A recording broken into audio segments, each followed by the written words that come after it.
Mark సువార్త 9వ అధ్యాయము 28వ వచనం అండి.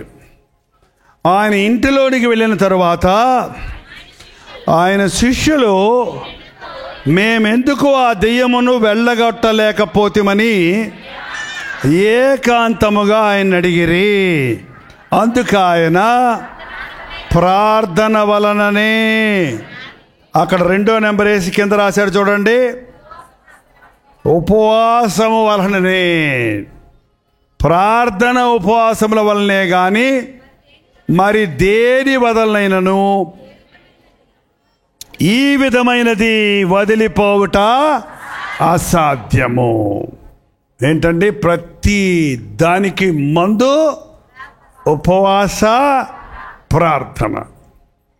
దురాత్మల నుంచి విడిపించబడడానికి, దురభ్యాసాల నుంచి విడిపించబడడానికి, సాతాను బిగబట్టిన వాటిని విడిపించుకొనడానికి, మన జీవితంలో ఉన్న శాపాల నుండి, పాపాల నుండి విడుదల పొందడానికి no tablets, no injections, no మంత్రాలు, నో మాయలు, కేవలం ఉపవాస ప్రార్థన. మీ ఇంట్లో చేసుకోవచ్చు ఉపవాస ప్రార్థన. ఒక పూట ఉపవాసం ఉండండి. సాధారణంగా మనం భోంచేసిన తర్వాత తిన్నది అరగడానికి 5-6 గంటలు పట్టుద్ది. 5 గంటలకు ఒకసారి తింటూనే ఉన్నామంటే ఉపవాసం కాదు అది. కనీసం ఒక 10 గంటలు. ఒకవేళ మీకు అల్సర్లు ఉండి గ్యాస్ట్రిక్ ట్రబుల్ ఉంటే 8 గంటలు ఏమి తినకుండా ఉంటే దాన్ని ఉపవాసం అంటారు. అలా ఉండలేరా? తిన్న దగ్గర నుంచి 8 గంటల వరకు ఏం తినకుండా ఉండలేరా? చచ్చిపోతామా? చచ్చిపోమండి. 21 రోజు తినకపోయినా కూడా మనం చనిపోమంట. కావాలంటే నీళ్లు తాగండి. కొంతమంది నీళ్లు కూడా తాగకుండా ఉపవాసం అంటారు. కానీ ఇప్పుడున్న పరిస్థితులకి నీళ్లు తాగటం వల్ల తప్పేమీ లేదు. యేసు ప్రభు 40 రాత్రులు 40 పగలు ఏం చేశాడు? ఏం ఉపవాసం ఉన్నాడు? చూడండి, 4వ అధ్యాయం లూకా సువార్త, 4వ అధ్యాయము లూకా సువార్త 4వ అధ్యాయము 2వ వచనం అండి. అపవాది చేత శోధించబడిన ఆ దినములలో ఆయన ఏమీ తినలేదు. అవి తీరిన తరువాత ఏమీ తినలేదన్నాడా? ఏమీ తాగలేదన్నారా? ఏమీ తినలేదు, కానీ నీళ్ళు ఏవో కొంచెం తాగే ఉంటాడు అన్నమాట. అక్కడెక్కడో అందులో కొండలోంచి వచ్చే కాసిన నీళ్లు. కాబట్టి 40 రోజుల తర్వాత దాహం వేసిందా? ఆకలేసిందా? మనకు సాధారణంగా ముందు దాహం వేస్తుందా? ఆకలేస్తుందా? ముందు దాహం వేస్తుందండి. కావాలంటే నీళ్లు తాగి ఉపవాసం ఉన్నా తప్పేమీ లేదు. ఓకేనండి? అందుకని 4 బాటిల్ జ్యూస్ పెట్టుకోకుండా తాకండి. అందుకని ఉపవాసం అని చెప్పి కాఫీ కాసుకొని తాగుతూనే కూర్చోకండి. కాఫీ టీలు తాగుతూ ఏంటంటే రసాలు, పళ్ళ రసాలు తాగుతూ నేను ఉపవాసం ఉన్నాను, ఒక్క పొద్దున్నాను చెప్పుకుంటారు కొంతమంది. చెప్పుకోవడానికి కాదు మనం ఉపవాసం ఉండేది, మన మనసును దేవుని మీద లగ్నం చేయటానికి. మీ జీవితంలో 1 నెల రోజులు, వారానికి ఒక్కసారి ఉపవాసం ఉండి చూడండి. ఆ నెల రోజుల్లో మీ జీవితాల్లో అనేక విషయాల్లో అద్భుతాలు జరగకపోతే నాకు మెడ్రాస్ వచ్చి అడగండి, రాలేకపోతే వాట్సాప్ పెట్టండి. మీరు చెప్పినట్టు మేము ఉపవాసం ఉన్నాం, మేము ప్రార్థించాం, మాకు జవాబులు రాలేదు, మాకు మేలు జరగలేదు అని అనవలసిన అవసరం లేదు.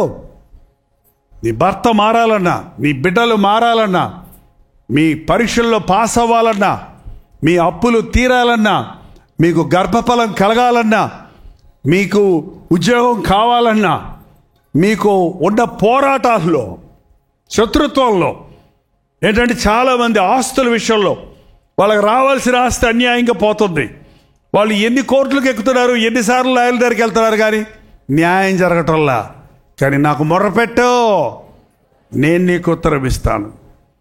నా యందు విశ్వాసం ఉంచు, నీకు నేను అద్భుతాలు చేస్తాను. మీ అందరి కోసం నేను ఉపవాసం ప్రార్థన చేస్తాను, మీరు కానుకలిచ్చిపోండి అని చెప్తూ సులభం ఏంటంటే.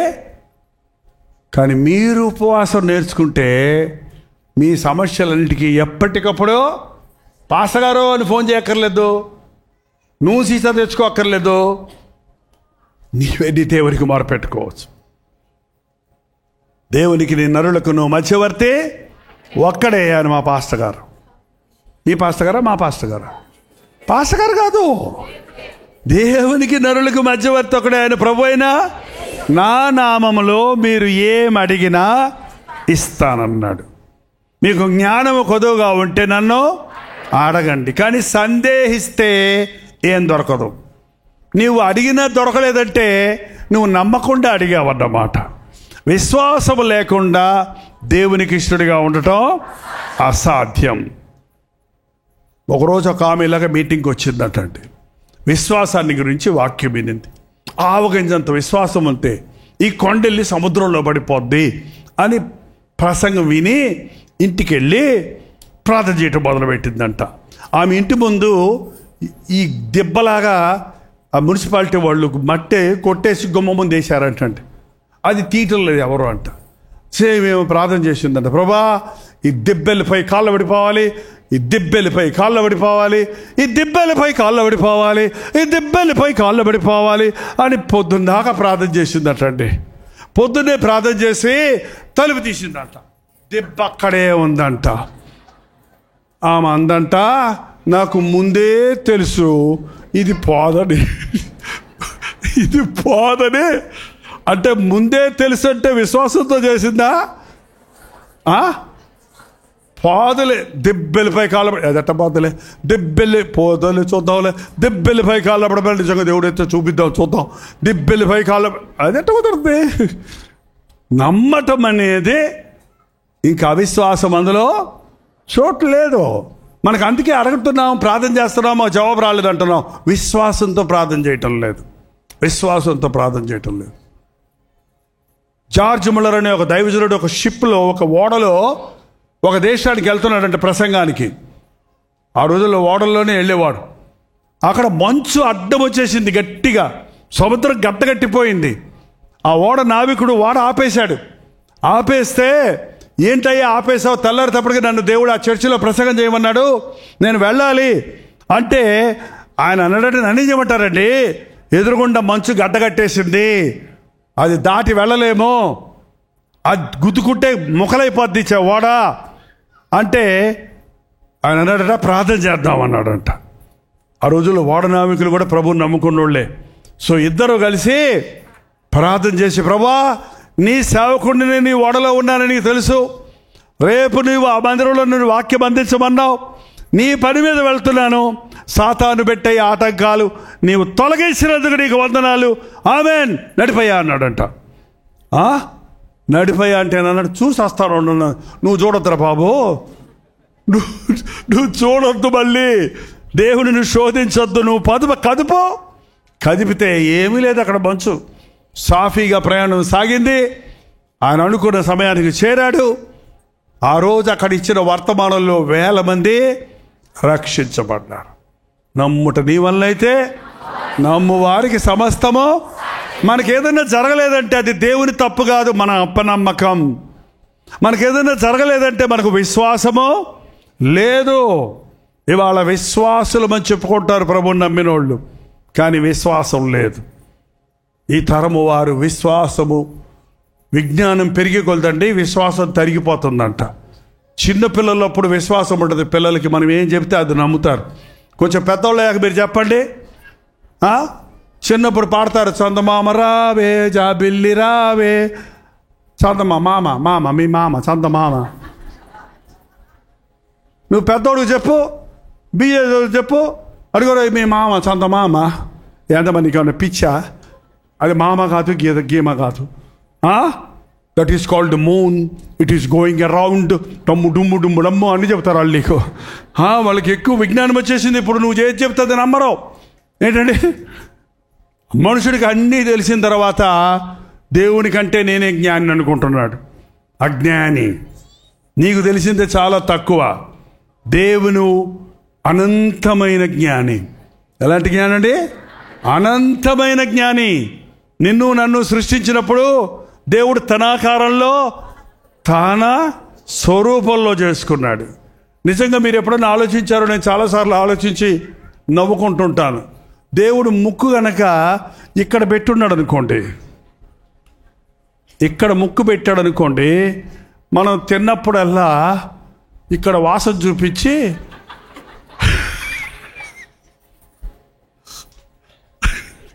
తినేటప్పుడు అది కుళ్ళిపోయిందా, అది మంచి వాసన వస్తుందా మనకు తెలియకుండానే ముక్కు ఓకే చెప్తే కానీ నోట్లోకి అది ఎల్లదు. ఆయన చేసింది ప్రతిదీ మంచిది మంచిది మంచిది. గేదెకి బారెడు తోక. గేదెను చూసారా? ఇక్కడికి వచ్చాక గేదెలు ఎక్కువ చూశాను నేను. గేదెకి బారెడు తోక, గొర్రెకి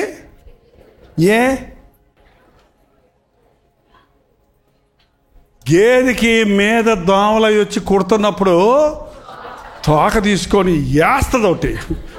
దాని కుచ్చులు ఉంటాయి కదా, దాన్ని ఏదన్నా వచ్చిందంటే దాన్ని వేసి నున్నగా ఉంటుంది కదా పాపం, అవి కోత వేసి కొట్టు చంపేస్తుంది. గొర్రెకి దానికి ఆల్రెడీ జుట్టు ఉంది, అయ్యట్టకు వస్తాయి. ఈ దోమలు చేస్తే ఇట్టిట్టంటే పోతాయి అంతే. దాని తోక అక్కర్లా, కాబట్టి చిన్న తోక పెట్టాడు. ఏంటంటే ఇలా దేవుడు చేసింది ఏది ఆలోచించినా ఆయన చేసిందంతా మంచిది మంచిది మంచిది. ఆ దేవునికి తాతకు దగ్గులు నేర్పించే వాళ్ళు ఉన్నట్టు దేవునికి వాళ్ళ చాలామంది దేవుడు లేడనేవాళ్ళు, ఏది పడితే దేవుడు అనుకునేవాళ్ళు. దేవుడు చాలా ఓల్డ్ ఫ్యాషన్, పాతకాలపు దేవుడు అనేవాళ్ళు. కాదండి, ఆయన నిన్న నేడు నిరంతరము ఏకరీతిగా ఉన్నాడు. నీ జీవితంలో అద్భుతాలు చూడాలంటే మళ్ళీ అదే చెప్తున్నాను నేను పాయింట్. ఏంటది? ఉపవాసం ఉండి ప్రార్థించండి. నీవు ఊహించిన దానికంటే నేను ఎక్కువ చెప్తాను. 33వ అధ్యాయము 20 గ్రంథం 3వ వచనం కూడా చదవండి. నాకు మొర్ర పెట్టము నీకు ఉత్తరం ఇచ్చదను. ఏమన్నారు? చదవండి. 33:3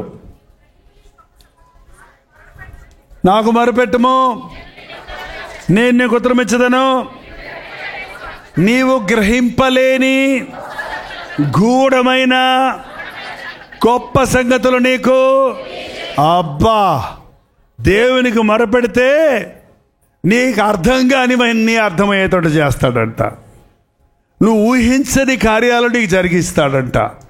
నీకు అర్థం కాని విషయాలను నీకు అర్థమయ్యేటట్టుగా చేస్తాడు. ఆపత్కాలంలో మొరపెట్టమన్నాడు. ఇంకో చోట కీర్తన 50:15 కీర్తన 50:15 ఈ 2 నెంబర్లు గుర్తుపెట్టుకోండి. ఫోన్ నెంబర్లు. మీ ఫోన్ నెంబర్కి ఫోన్ చేస్తున్నామండి, అతడు లేదంటారు మమ్మల్ని. మా నెంబర్లు బిజీగా ఉంటాయి, ఈ నెంబర్లు ఎప్పుడు ఖాళీగానే ఉంటాయి. ఏదండి? 5015 చదవండి. ఆపత్కాలంలో నన్ను గురించి మొరపెట్టము, నేను నీకు ఉత్తరం ఇచ్చదను, నీవు నన్ను మహిమపరిచదు. ఆపత్కాలంలో నాకు ఫోన్ చేయి. ఎవరికి? నాకు కాదు. ఎవరికి? దేవునికి చెప్పు. నేను నిన్ను విడిపిస్తా, నేను నిన్ను విడిపిస్తాను. నేను నీ మీదకు వస్తున్న సాతాను నోట్లో నుంచి నేను నిన్ను తప్పిస్తా. నీ మీదకు పొంగి పొరలు వస్తున్న వరదలో నుండి నిన్ను తప్పిస్తా. నీ చుట్టుముట్టిన సాతాను శక్తుల నుండి నిన్ను విడిపిస్తా. నీ మరణము నుండి నేను నిన్ను తప్పిస్తా. నీ రోగములను నేను స్వస్థపరుస్తా. ఆపత్కాలములో నాకు మొరపెట్టు, నేను నీకు ఉత్తరం ఇస్తాను. ఇంకోటి, ఆపత్కాలం వచ్చినప్పుడే మొరపెడతారా దేవుడికి? అక్కర్లే. ఆపదలు వచ్చినప్పుడే కాదు ప్రార్థన చేసేది, ఎప్పుడూ ప్రార్థన చెయ్యాలి. నాకు మొరపెట్టు, నీకు అర్థం కాని ఘోరమైన సంగతులను, గొప్ప సంగతులను నీకు తెలియజేస్తాను. బైబిల్లో యోసేపు ఉన్నాడు చూడండి. చిన్నప్పటి నుంచి దేవుడు ప్రేమించాడు. అన్నలందరూ చెడ్డపనులు చేస్తుంటే వాడు అందులో పాల్గొనలా. దేవుడు అతనికి దర్శనాలు చూపించాడు, గొప్ప గొప్ప దర్శనాలు చూపించాడు. ఆ యొక్క ఏమంటారు, మనం వరికి అర్థాలు చూసారా? కట్టలో ఏమంటారు? పనలు. ఆ పనలు నాకు వచ్చి మొక్కుతున్నాయి అంటే నీకంతా మేము మొక్కుతామా, కలలుగునేవాడా అని ఎగతాళి చేశారు. మళ్ళీ ఇంకోసారి వస్తే సూర్యుడు చంద్రుడు కూడా మొక్కుతున్నాడు, నక్షత్రాలు మొక్కుతున్నాయంటే అంటే మేము కూడా అన్నారా అని వాళ్ళ తల్లిదండ్రులు కూడా నమ్మలేదు. కానీ యోసేపుకి అది నిజంగా జరిగింది. ఎప్పుడు జరిగింది?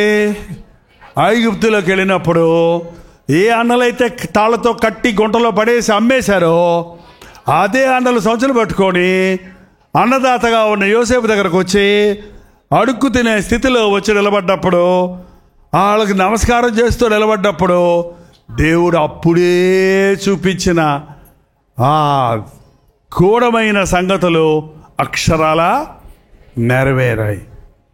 మీ జీవితంలో దేవుని వాగ్దానాలు తీసుకోవడం అలవాటు ఉందా? పాస్టర్ గారు బైబిల్లో జనవరి 1వ తారీఖు ప్రింట్ చేసి ఇచ్చిన వాగ్దానం కాదు నేను మాట్లాడేది.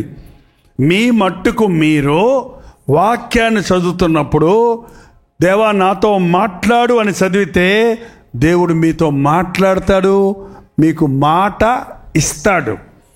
బైబిల్లో ఉన్న వాగ్దానాలు 30,000 వాగ్దానాలు ఉన్నాయి. ఎన్నున్నాయి? మరి నీకెన్నున్నాయి? ఓటు కూడా లేదా? బైబిల్ ఉందా? చూసారా? మనకి ఎన్నో ఇవ్వాలని ఆశపడుతున్నాడు. ఆయన మన కొరకు సిద్ధపరిచినవి కంటికి కనబడవు, చెవికి వినబడవు, హృదయానికి గోచరం కావు. దాన్ని నీవు ప్రార్థనలోనే తెలుసుకోగలుగుతావు. దాన్ని నీవు ఆయన వాక్యములో ఆయన ఇచ్చిన వాగ్దానాలు నమ్మితే చూడగలుగుతావు. బుద్ధి, విజ్ఞాన, సర్వ సంపదలు ఎక్కడున్నాయండి? యేసు ప్రభువులో పెట్టి ఆయన మనకు దేవుడు ఇచ్చాడండి. యేసుక్రీస్తు నమ్మినవాడు దరిద్రుడు కాదు, యేసుక్రీస్తు నమ్మినవాడు అజ్ఞాని కాదు. బుద్ధి, జ్ఞానాలు, సర్వ సంపదలు ఆయనలో గుప్తమై ఉన్నాయి. అక్కడ ముఖ్యమైన పాయింట్, గుప్తం అంటే దాచబడి ఉన్నాయి. అవి వెతికిన వాళ్ళకే దొరుకుతాయి, అది నమ్మిన వాళ్ళకే దొరుకుతాయి, అది అడిగిన వాళ్ళకే అనుభవిస్తారు. ఒక యాపిల్ పండు, ఒక ఏమంటారు దానిమ్మ పండు, ఎర్రటి యాపిల్ పండు, బూడిద రంగులో ఉన్న దానిమ్మ పండు అక్కడ పెట్టి ఓ చిన్న బిడ్డను తీసుకోమంటే ఏది తీసుకుంటుంది? ఈ ఎర్రగా ఉందని, నున్నగా ఉందని ఈ యాపిల్ పండు తీసుకుంటుంది. యాపిల్ పండు తింటే అందులో నీళ్లు తప్ప ఏమీ లేవని చెప్తున్నారు ఇప్పుడు. కానీ దానిమ్మ పండు పైకి బూడిద రంగులో ఉంది, దాన్ని పగలగొడితే ఏముంటాయి? ఇప్పుడు వచ్చే దానిమ్మ పండ్లు గింజలు ఎర్రగానే లేవులేండి. ఎర్రగాను లేవు, నోట్లో వేసుకుంటే పొల్లగాను లేవు, తీయగాను లేవు. ఇది ఎవరికి చెప్పడాలకు అర్థం కావట్లేదు. కానీ ఆ రోజుల్లో ఆ తోలు ఇప్పితే నిగనిగనగనగలు ఆడుతుంటే ఆ దానిమ్మ గింజలు చూస్తుంటే నోరు ఊరిపోతుంది. ఆ దానిమ్మ గింజలు నోట్లో వేసుకుంటే పుల్ల పుల్లగా, తీయగా, అంతేకాదు మంచి రక్తం పట్టుద్ది, ఆరోగ్యానికి ఎంతో. యేసుక్రీస్తు పైకి చూడడానికి అలాగే ఉన్నాడు, కానీ ఆయన నమ్మిన వారికి ఆయన ఎంత గొప్పవాడో అర్థమవుతుందండి. ఆయన చూడనల్లని వాడిగా ఉన్నాడు, మనుషుల చేత తృణీకరించబడిన వాడిగా ఉన్నాడు. చూడండి, యెషయా గ్రంథం 53వ అధ్యాయం. రెఫరెన్స్లు చెప్పకుండా చెప్పేస్తే నా టైం కలిసి వస్తుంది. కానీ మీలో చాలామంది బైబిళ్ళు ఉన్నాయి, బైబిల్లో చూడాలని, నేను చెప్పే మాటలు బైబిల్లో ఉన్నవో లేవో అని తెలుసుకుంటారని చెప్తున్నాను. నా 3వ వచనం అండి. అతడు తృణీకరించబడిన వాడాయను, మనుషుల వలన విసర్జించబడిన వాడాయను, వ్యసనాక్రాంతుడిగాను, వ్యాధిని అనుభవించేవాడిగాను, మనుష్యులు చూడనల్లని వాడిగాను ఉండెను. ఏంటంటే అతను చూస్తానికి మనుషులకి ఇష్టం లేదంట. ఆయన్ని మనం తృణీకరించాం కనుక ఆయన్ని ఎన్నిక చేయకపోతే ఎన్నిక చేయటం లేదు. యేసు ప్రభా ఏంటి ఆ దేవుడిని నమ్ముకున్నారు, ఎప్పుడు ఇలా ఆలాడుతూ ఉంటాడు కదా. ఈ మధ్య ఎవరెవరో అంటున్నారు 3 మేకులు పీక్కోలేనుడు దేవుడేంది, ఆయనే రక్షించుకోలేదు, మనల్ని ఏమి రక్షిస్తాడు. ఆ రోజు అలాగే ఎగతాళి చేశారు. నువ్వు దేవుడు అయితే నిన్ను రక్షించుకో, మమ్మల్ని కూడా రక్షించు. రక్షించుకోలేడా ప్రభు? ఆయన సిలువ దిగొచ్చుంటే ఇవాళ మనకు పాపక్షమాపణ లేదు. మనం మరణించాల స్థలంలో ఆయన మరణించాడు. ఏంటంటే వాళ్ళని, నన్ను వచ్చి మీరు ఎదిరిస్తారా, ఒక్క మాట అన్నాడంటే 12 వ్యూహముల సైన్యం వచ్చి ప్రభు పక్షంలో పోరాడేదంట. కానీ దేవుడు అన్నాడు, ప్రభా వీరేమి చేయుచున్నారో వీరెరుగరు గనుక వీరిని క్షమించు. ఎందుకు దేవుడు ప్రభువు దిగంబరుడుగా బలహీనుడిగా ఉన్నాడు అంటే మన అతిక్రమ క్రియలను బట్టి ఆయన గాయపరచబడను, మన దోషములను బట్టి నలుగొచ్చబడను, మన వ్యసనములను ఆయన భరించాడు, మన శాపమును, మనకు రావలసిన పాపమును, మరణమును యేసుక్రీస్తు పొంది మరణములో నుండి జీవంలోనికి వెళ్ళడానికి మన కొరకు ప్రాణత్యాగం చేశాడు. ఇది నమ్మిన వాళ్ళకి అర్థమవుద్దండి, నమ్మని వాళ్ళకి ఎగతాళిగానే ఉంది. యేసుప్రభు అంటే ఎవరు అనుకున్నారు? ఆ షునేమి రాజు చెబుతుంది, నా ప్రియుడు ధవలవర్ణుడు రత్నవర్ణుడు 10,000 మంది పురుషులలో, అబ్బా ధవలవర్ణుడు తెల్లనివాడు, రత్నవర్ణుడు ఎర్రటివాడు, 10,000 మందిలో కూడా నేను గుర్తించగలిగినంత ప్రత్యేకమైన వాడు నా దేవుడు. మరి అంత సౌందర్యం కలిగిన ప్రభువు మనుషులు చూడనల్లని వాడికి ఎందుకున్నాడు? నీ కొరకు, నా కొరకు, మన పాపముల కొరకు. అది గుర్తించిన రోజు మన మనోనేత్రాలు తెరవబడతాయి. ఆయన పొందిన దెబ్బల వలన మనకేం కలుగుతుంది? పాస్టర్ గారు చేసిన ప్రార్థన వల్ల కాదు, యేసుక్రీస్తు సిలువలో పొందిన దెబ్బల వలన, యేసుక్రీస్తు నామములో ఇవాళ మనకు స్వస్థత కలుగుతుంది. ఆయన చిందించిన ప్రశస్తమైన రక్తము వలన ఈరోజు మనకు పాప క్షమాపణ కలుగుతుంది. నమ్ముతున్నారా? నమ్ముతున్నారా? లేచి నిలబడని ప్రార్థన చేద్దాం. ఇదిగో నేను ఒక నూతన కార్యము చేయుచున్నాను, ఇప్పుడే అది మొలుచునని చెప్తున్నాడండి. ఈ క్షణములో నీవు ఈ స్థలములో ఉండగానే పరిశుద్ధాత్ముడు నిన్ను తాకాలని, నీ బంధకాల నుంచి నిన్ను విడిపించాలని, సాతాను శక్తులను నిన్ను విడిపించాలని, నీ దుష్ట స్వభావాన్ని మార్చి నూతన హృదయానికి ఇవ్వాలని ఆశపడుతున్నాడు. నీ దుఃఖ దినములు సమాప్తమైనవి, ఇది మొదలుకొని నేను ఆశీర్వదిస్తానన్న ప్రభు మాట నమ్మితే నీ అద్భుతాలు చూస్తావు. ఇంకా చాలయ్యా, నా బ్రతుకులో ఓటమి చాలయ్యా, నా బ్రతుకులో కన్నీరు చాలయ్యా, నా బ్రతుకులో అపజయాలు చాలు నాయనా, నా కుటుంబ సమస్యలు ఇక చాలయ్యా, నా ఇంటిలోనికి రాయ్యా, నీ ఉంటే నాకు చాలయ్యా, నీ మాటే చాలయ్యా, నీ చూపే చాలయ్యా, నీ తోడే చాలయ్యా, నీ ఉంటే నాకు చాలేసయ్యా, నన్ను విడవద్దేసయ్యా, నాతో రానైనా, నా ఇంటికి రక్షణ దయచేయి, నా కుటుంబానికి దీవెన దయచేయి, నీ సన్నిధి నా ఇంటిలో ఉండాలయ్యా, నా మోకాళ్ళు నీ సన్నిధిలో వంగాలి, నా నోరు నీ సన్నామములో ప్రార్థించాలి, నా గుండె నిండా నీ దీవెనలు కావాలయ్యా. గొప్ప దేవుడు అని నమ్ముకున్నాను, నన్ను మర్చిపోవద్దయ్యా, నన్ను విడిచిపెట్టొద్దయ్యా, నన్ను బెదిరించే సాతానును ఓడించే శక్తి నాకు దయచేయి. లోకంలో శ్రమలకు కృంగిపోక శ్రమలలో నీ కొరకు నిలబడే శక్తి నాకు దయచేయి. మనుష్యులు నిందలు మోపుతున్నారయ్యా, అవహేళనలు చేస్తున్నారయ్యా. నీ దేవుడు ఏమయ్యాడు? నీ దేవుడు ఏం చేశాడు? నీ దేవుడు ఉంటే నీకు ఎందుకు ఇలా జరిగింది అన్నప్పుడు నాది నాయనా అవిశ్వాసిని అయిపోతున్నానయ్యా. అటువంటి సమయాలలో నీ పాదాలు పట్టుకొని ఉపవాసం ఉండి ప్రార్థించడానికి, నా దేవుడు ఎంత గొప్పవాడో చూడని, నీవు చేసిన కార్యాలని లోకానికి తెలియజేయడానికి సహాయం చేయ్యా. ప్రతి ఒక్కరు నోరు తెరవండి. ఎన్ని సంవత్సరాలయ్యా నాకు ఉద్యోగం లేదు, ఎంతకాలమయ్యా నా అప్పులు తీరటం లేదు, ఎంతకాలమయ్యా ఈ దీర్ఘకాల రోగం, నా సంపాదనంతా మందులకి అయిపోతుందయ్యా, నా జీవితంలో దీవెన లేదేసయ్యా, నన్ను దీవించయ్యా, నన్ను ఆశీర్వదించయ్యా. నా యవ్వనస్తులైన బిడ్డలు తిరుగుబాటు చేస్తున్నారయ్యా, లోకంలోకి వెళ్ళిపోయారయ్యా. నా బిడ్డలు నేను మార్చుకోలేకపోతున్నానయ్యా, నా మాట ఏంటో లేదేసయ్యా, నువ్వు మాట్లాడేసయ్యా. నా కుమారులు మారాలయ్యా, నా కుమార్తెలు మారాలయ్యా, నా యజమాని పాపపు బంధకాల నుంచి విడిపించబడాలయ్యా. నా ఇంటిలో అపవాదికి చోటు ఉండకుండా మోకాళ్ళ ప్రార్థన నాకు నేర్పించేసయ్యా. నా ఇంటి చుట్టూ దూతని కావలి వచ్చిన ఆయన, నా శ్రమలలో నన్ను తప్పించయ్యా, నా రోగాలలో నన్ను స్వస్థపరచయ్యా, నాకు కలిగిన భయములన్నిటి నుంచి నన్ను విడిపించయ్యా. నా కొదువులన్నీ తీర్చే దేవుడవు కదా. ఆకాశ పక్షుల్ని పోషించే దేవుడవు, మమ్మల్ని పోషించగలిగిన వాడివి. మాకు ఏం కావాలో నీకు తెలుసయ్యా. మేము అడగక ముందే మా ప్రార్థన వినే దేవుడు అయ్యా. మాకు ప్రార్థన నేర్పించయ్యా. మాకు విశ్వాసభివృద్ధి చేయను ఆయన. దేవా, పాస్టర్ గారులు ఉంటారు, వెళ్ళిపోతారు. మనుషులు ఉంటారు, విడిచిపెడతారు. కానీ విడువని దేవుడవే, ఎడబాయని దేవుడివే. ఎప్పుడు నీ కడు దృష్టి నా మీదే ఉంది కదా. నీకు మొర్ర పెట్టుకోవడానికి సహాయం చేయి, నమ్మటానికి సహాయం చేయయ్యా. అవిశ్వాసము లేకుండా సహాయం చేయయ్యా. తండ్రి, నమ్ముచున్నాను, అపనమ్మకం లేకుండా సహాయం చేయి. నోరు తెరవండి, నోరు తెరవండి.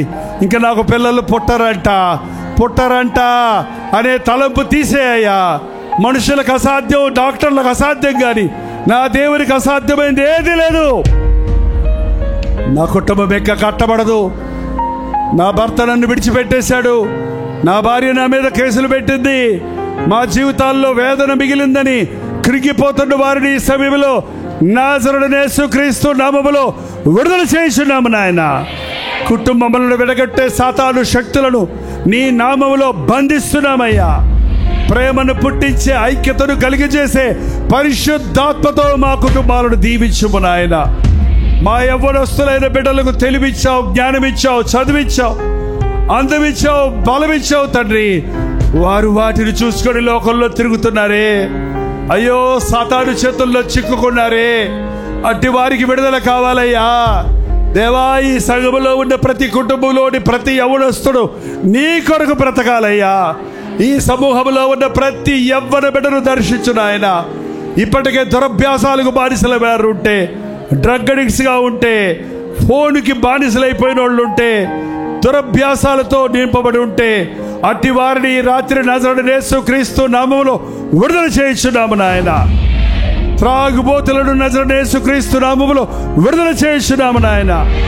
ఉపవాసం వలన, ప్రార్థన వలన అపవాది శక్తులతో పీడించబడుతున్న వారిని విడిపించవచ్చని నువ్వు చెప్పినట్టుగా, ఇదిగో నీ సన్నిధిలో కన్నీటి ప్రార్థనతో, ఉపవాస ప్రార్థనతో ఎప్పటికప్పుడు మా ఇళ్ల చుట్టూ కంచె వేసుకున్నటకు, అపవాదికి చోటు లేకుండా నాశనానికి, కీడుకు, అపవిత్రతకు, శోధనకు, దుష్టుడికి ఏ విధమైన స్థలము మా హృదయములలో కానీ, మా హృదయములలో కానీ, మా గృహములో కానీ లేకుండానట్లుగా నజరేయుడైన యేసుక్రీస్తు నామములో ప్రతి విధమైన అపవాది శక్తులను పారదోలుచున్నాము తండ్రి. వాయుమండల అధిపతులను బంధిస్తున్నాము నాయన. పరిశుద్ధాత్మను మా మీద కుమ్మరించయ్యా. పరిశుద్ధులుగా బ్రతుకుటకు సహాయం ఇచ్చేయి. ప్రతి శోధన తప్పించు నాయన. ప్రతి రోగము నుంచి స్వస్థపరచు ప్రభువా. ప్రతి కీడు నుండి తప్పించుము నాయన. మా జీవితాల్లో ఉన్న శాపాలు ఆనాడు కలువరి సిలువలో నువ్వు భరించావు కనుక నాయన మాకు నీ దీవెన దయచేయ. అతడు చేయునదంతయు సఫలమగునన్న మాట నెరవేర్చు. పంటలు పండించే వారికి సమృద్ధిగా పండుటకు సహాయం ఇచ్చేయము. వృత్తి చేసే వృత్తులలో అది ఏ పనైనా ఆ పనిలో నైపుణ్యత, దీవెన, సఫలత చూడటానికి సహాయం ఇచ్చేయము. మా యవ్వన బిడ్డల స్టడీస్లో నాయన నీవు కృప చూపించి ఉన్నతమైన మార్కులతో పాస్ అవ్వడానికి సహాయం ఇచ్చేయము. మంచి గొప్ప వారిగా నీ సాక్షులుగా ఉండినట్లు వారి ప్రయత్నాలు సఫలపరచము నాయన. వారి చదువులలో నిన్ను మహిమపరచుటకు సహాయం ఇచ్చేయము. ఆటంకపరచు ఆత్మలను, అభ్యంతరపరచు దురాత్మలను నజరేయుడైన యేసుక్రీస్తు నామములో బంధించుచున్నాము నాయన. ఈ ఆవరణలోనికి తెచ్చిన ప్రతి ఒక్కరిని నీవు ఎరుగుదువు గనుక, ప్రతి ఒక్కరికి నీవు జవాబు ఇవ్వగలిగిన దేవుడిగా ఉన్నావు గనుక, ఏ గుండెల్లో నుంచి ఏ మూలుగు వినపడుతుందో, ఏ నిట్టూర్పులు వినపడుతున్నాయో, ఏ ప్రార్థన వినపడుతుందో, ప్రతి వారి హృదయ వాంఛలు తీర్చినందుకై వందనములయ్యా.